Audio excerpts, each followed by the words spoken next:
종종 국세청은 중소기업이 경영활동에 전념하여 경제활력을 회복시킬 수 있도록 세무조사 부담을 완화하겠다고 발표하고는 합니다.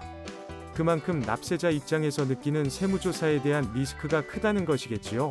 실제로 납세자가 세무조사 대응을 제대로 하지 못해 사업의 존속에 큰 타격을 입은 사례도 많습니다. 납세자 입장에서는 절대 받고 싶지 않은 세무조사.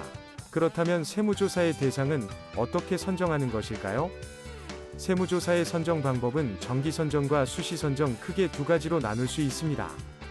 먼저 정기선정에 대해 알아보겠습니다. 세무공무원은 불성실 혐의가 있거나 최근 사과세 기간 동안 세무조사를 받지 않은 경우, 그리고 무작위 추출 방식으로 표본조사 대상에 포함될 경우 등 정기적으로 신고의 적정성을 검증하기 위하여 조사 대상을 선정하여 세무조사를 할 수 있는데요. 이를 정기선정이라고 합니다. 국세청장이 납세자의 신고 내용에 대하여 과세자료, 세무정보 및 주식회사의 외부감사에 관한 법률에 따른 감사 의견, 외부감사 실시 내용 등 회계 성실도 자료를 고려하여 정기적으로 성실도를 분석한 결과 불성실 혐의가 있다고 인정하는 경우 정기선정 대상이 될 수 있습니다. 국세청장은 법인 신고 성실도 전산분석에 의해 법인의 신고 성실도를 사업연도별로 평가하여 정기조사 대상 선정 전 지방국세청장에게 통보하게 됩니다. 법인 정기조사 대상은 전산에 의한 신고 성실도 평가 결과와 미조사 연도수 등 국세청장이 별도로 정하는 선정 기준에 따라 선정합니다. 이때 장기간 세무조사를 받지 아니하여 성실신고 여부의 검증이 필요한 일정 규모 이상의 법인은 신고 성실도 평가 결과와 관계없이 국세기본법 시행령 제63조의 4에 따라 정기조사 대상으로 선정할 수 있습니다. 개인 납세자의 경우 신고자료와 과세자료 등을 활용하여 전산 시스템에 따라 성실도를 평가하며 세무조사 또는 세원관리 결과 등에 따라 이를 보완할 수 있습니다.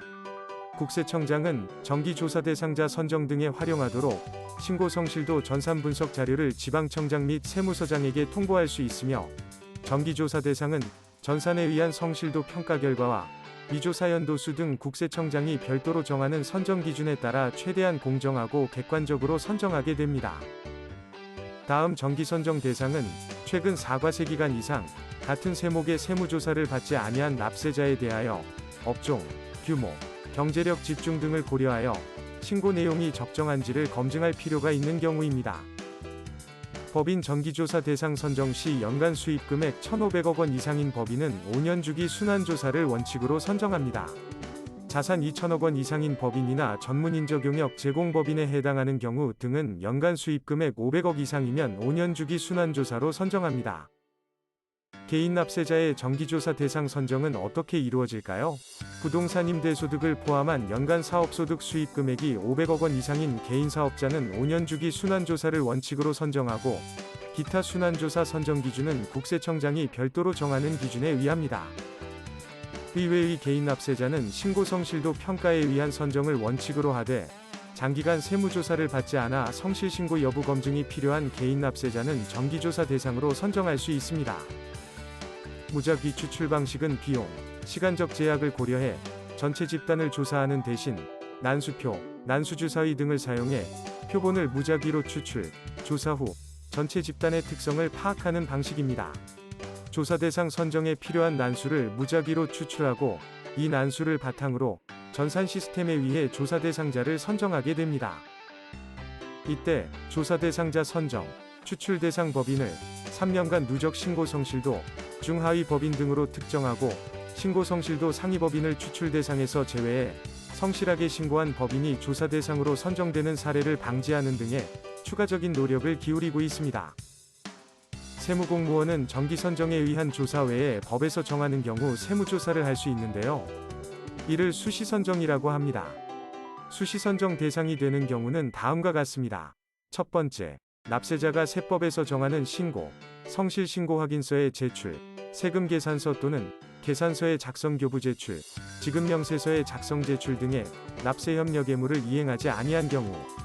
두 번째, 무자료 거래, 의장가공 거래 등 거래 내용이 사실과 다른 혐의가 있는 경우. 세 번째, 납세자에 대한 구체적인 탈세 제보가 있는 경우. 네 번째, 신고 내용에 탈루나 오류의 혐의를 인정할 만한 명백한 자료가 있는 경우. 5번째, 납세자가 세무공무원에게 직무와 관련하여 금품을 제공하거나 금품 제공을 알선한 경우는 수시 선정 대상으로 세무조사가 가능합니다. 실무상 세무조사가 신고 내용의 탄루나 오류의 혐의를 인정할 만한 명백한 자료가 있는 경우 등 적법한 절차에 따라 수시 선정되지 않은 경우 세무조사의 효력에 대해 논란이 있었는데요. 이와 관련해 대법원에서 판시한 내용을 확인해 볼까요? 대법원은 법에 정해지지 않은 방법에 의해 실시하는 세무조사는 위법하고 그에 따라 이루어진 과세처분 역시 위법하다고 판시하였습니다. 결국 대법원은 조사 대상 선정 규정을 훈시 규정이 아닌 강행 규정으로 보았고 세무조사 실무에 있어 적법 절차 준수의 중요성에 대해 강조한 것으로 볼 수 있답니다. 오늘은 세무조사의 대상과 선정 기준에 대해 알아보았습니다. 다음 시간에도 유익한 콘텐츠로 돌아오겠습니다. 감사합니다.